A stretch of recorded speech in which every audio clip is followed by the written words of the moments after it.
In order for us to find an expression equivalent to the one given here, the strategy we're going to use is converting all of these radicals into powers. So let's start by looking at our constants. We've got a 3 in here and a 27 in here. So the 3, it's being square rooted. So if we wanted to write that as a power, that would be 3 to the power of 1/2. I'm getting that 2 because we're just taking the second root.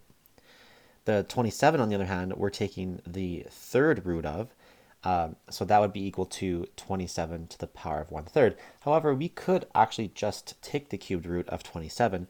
I know that's 3 because 3 cubed is 27. Okay, next let's take a look at our x terms. So on the left here, we've got x squared, and because that's being square rooted, they'll essentially cancel each other out, and all we'll be left with is just an x. Over on the right-hand side, we've got x cubed, but it's being cubed rooted, so similarly, those will cancel each other out, and we'll just be left with an x. Finally, let's take a look at our y's. On the left here, we have just a single y, but it's being square rooted. So similar to the 3, writing it as a power, it would be y to the power of 1/2. Okay, these are being multiplied. And then on the right side, we've got y squared being cubed rooted. It's a little bit trickier, but what's going to happen here, written as a power, is that the exponent will be 2/3. So you notice the original exponent becomes our numerator, and the index of the radical becomes our denominator.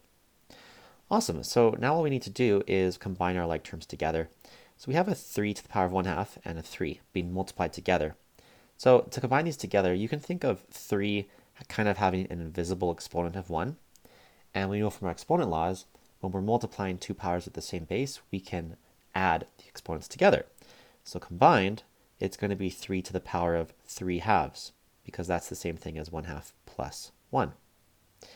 Next, we're going to combine our x's together. We've got an x multiplied by another x. That's nice and easy. That's just x squared. And finally, for our y, we've got y to the power of 1/2 and y to the power of 2/3. So to combine those together, we're going to need to add 1/2 plus 2/3, which is 7/6. And I believe we're done. Yeah, we have our answer now. You can see that this matches the fourth choice. Awesome. That's all for this video, and thanks for visiting JD's Preparation.